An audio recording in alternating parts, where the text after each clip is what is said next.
Assalamualaikum warahmatullahi wabarakatuh. Salam solusi. Solusi untuk berdiskusi.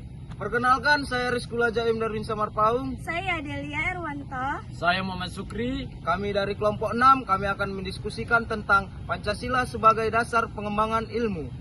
Nah, sebelum memulai diskusinya, saya akan menjelaskan Pancasila merupakan dasar ideologi negara bagi Indonesia yang menjadi landasan dalam pembangunan dan kehidupan berbangsa dan negara. Pancasila sebagai dasar nilai pengembangan ilmu, artinya kelima Pancasila merupakan pegangan dan pedoman dalam pengembangan ilmu dan pengetahuan dan teknologi. Delia, ini aku mau nanya sama kau.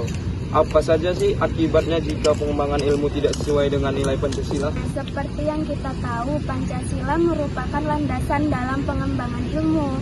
Kalau pengembangan ilmu tidak sesuai dengan Pancasila, pasti ada dampak negatif yang ditimbulkan, seperti kerusakan lingkungan, dekadesi moral, dan lunturnya nilai-nilai Pancasila, dan lunturnya bangsa Indonesia. Oh, gitu ya. Ya. Nah, aku mau nanya nih sama Sukri, bagaimana peran Pancasila sebagai dasar pengembangan ilmu mahasiswa? Nah, ini jawabannya. Pancasila sebagai paradigma ilmu. Pentingnya Pancasila sebagai dasar nilai pengembangan ilmu bagi mahasiswa adalah untuk memperhatikan peran Pancasila sebagai rambu-rambu normatif bagi pengembangan ilmu pengetahuan di Indonesia. Kali ini aku yang ingin bertanya ya, mengapa Pancasila harus dijadikan sarana pengembangan ilmu? Nah, mengapa Pancasila harus dijadikan saran pengembangan ilmu? Karena pengetahuan dan teknologi di Indonesia harus berakar dari budaya dan ideologi bangsa Indonesia, serta tidak boleh bertentangan dengan nilai-nilai Pancasila. Itu. Oh, seperti itu. Nah, aku mau nanya, bagaimana sih dinamika dan tantangan Pancasila sebagai dasar pengembangan ilmu? Akan kujawab pertanyaan Delia. Perkembangan iptek di Indonesia lebih berorientasi pada kebutuhan pasar, sehingga program studi yang laku keras di perguruan tinggi adalah prodi yang terserap oleh dunia pasar. Beberapa tantangan Pancasila sebagai dasar pengembangan ilmu. 1. Seperti kapitalisme. Kapitalisme yang menguasai perekonomian dunia, akibatnya ruang dari penerapan nilai-nilai Pancasila sebagai dasar nilai pengembangan menjadi terbatas. 2. Globalisasi yang menyebabkan lemahnya daya saing bangsa Indonesia dalam pengembangan ilmu pengetahuan dan teknologi. Nah, yang ketiga, konsumerisme. Konsumerisme menyebabkan negara Indonesia menjadi pasar bagi produk teknologi lain yang lebih maju ipteknya. 4.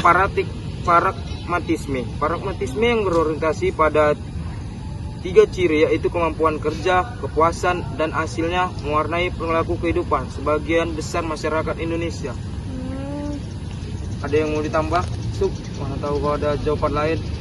Udah pas itu jawabannya. Mau nanya lagi sih, bagaimana sumber historis Pancasila sebagai dasar pengembangan ilmu di Indonesia? Ini ku jawab ya. Pada alinea keempat pembukaan UUD 1945, kata pencerdasan kehidupan bangsa mengacu pada pengembangan IMTEK yang harus berdasarkan pada nilai-nilai Pancasila. Dengan demikian, pengembangan IMTEK yang tidak berlandaskan pada nilai-nilai Pancasila telah mengabaikan amanat pembukaan UUD Negara Republik Indonesia 1945 yang merupakan sejarah dokumen Indonesia. Boleh. Oke. Di sini kita udah paham ya Pancasila sebagai dasar pengembangan ilmu.